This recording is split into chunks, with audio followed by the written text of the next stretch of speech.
Viena no jaukākajām līgo tradīcijām ir aplīgošana, tādēļ dodieties ciemos! Lauku partnerība Lielupe. Līderu projekti.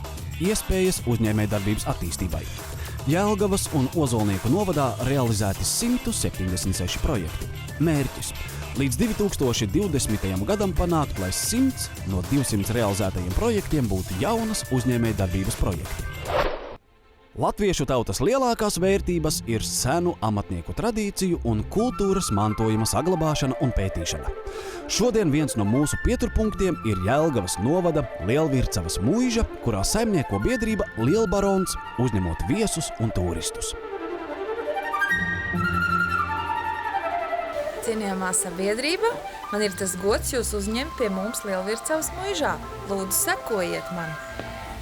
Biedrība pirms 3 gadiem realizēja līderu projektu, kā mērķis bija radīt 19. gadsimta Kurzemes guberņas muižnieku tērpu retrospekcijas kolekciju, kas atdarinās tā laika apģērba nēsāšanas tradīcijas un paražas. Biedrība Lielbarons šeit tātad strādā ar modes vēsturi. Šeit arī mums uzglabājās, kā teikt, ir aplūkojama 19. gadsimta beigu daļu tērpu kolekcija, kas man ir ļoti svarīgi tomēr saglabāt to tās vēsturiskās detaļas, to dabiskumu tērpos, to pielietojumu, ja, jo nav jau māksla uzšūt kaut ko, bet māksla ir to valkāt un arī, jo mūsdienās apģērbam nav tik liela nozīme, kā bija iepriekšējos gadsimtos. Lauku partnerība Lielupe izstrādā dažādas aktivitātes, kurās biedrības un pašvaldības var iesaistīties un realizēt savus projektus, kas vērsti uz sabiedrisko aktivitāšu un pakalpojumu realizēšanu. Aicinam un rosinam arī biedrību aktīvistus domāt par šo iespēju un iesaistīties gan uzņēmējdarbībā, amatniecībā, lauku turismā, kas jau ir tāds nākošais solis, ka biedrība nodarbojas ne tikai ar sabiedriskām aktivitātēm, bet jau iesaistās turismā un piesaista viesus lauku teritorijai. Aušana ir viena no senākajām mākslas nozarēm visā pasaulē. Lietišķās mākslas studijas Taļģene rūpējas par seno prasmju saglabāšanu. Studija ir viens no biedrības Iepazīsim sevi biedriem. Lietišķās mākslas studijas Taļģene sadarbībā ar biedrību Iepazīsim sevi realizēja projektu, kura ietvaros tika iegādātas 8 stelles.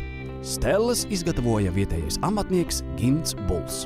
Projekta ietvaros iegādājāmies arī vitrīnas, kur pašas audējas var izlikt savus darbiņus, un tās var apskatīt citi iedzīvotāji un arī iegādāties. Biedrība Iepazīsim sevi realizē vairākus projektus, gan jauniešiem, gan seniori iesaistās, un arī sieviešu klubam ir dažādas nometnes. Lauku iedzīvotājiem tā ir iespēja nebūt vienam, nākt kopā, runāt, arī ir satikt savus dombiedrus. Tā ir iespēja iedzīvotājiem nākt un realizēt savas idejas un attīstīt savas prasmes.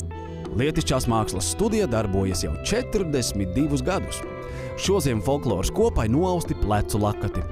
Jaunākā studijas locekle mācās 11. klasē. Tāpēc teikt, ka aušanas tehniku līdz ar jauno paudzi aizmirsīsim, nevar. Savukārt vecākajai paudzei aušana ir atmiņas par aizgājušajiem laikiem. Studijas vadītāji uzskata, ka aušana paspilgtina katru sievieti. Noteikti, jo savus darbus mēs izdejojam māju, izdejojam sevi, savos tērpos. Mums katrai ir savs saveidotais tautas darbs, jā, kad mēs ejam dziesmu svētku gājienā, kad mēs ģērbjamies tādos pasākumos, kad mēs uz tirdziņiem braucam, jā, mums liekas, ka tas ir skaisti, jā, un arī tā sajūta, jā, pēc tā, kā pasūta cilvēki, jā, tos tautas tērpus pie mums tieši brončaudumu, ka tas iet plašumā, ka tas neiet mazumā, kad cilvēkiem patīk sevi izdējot.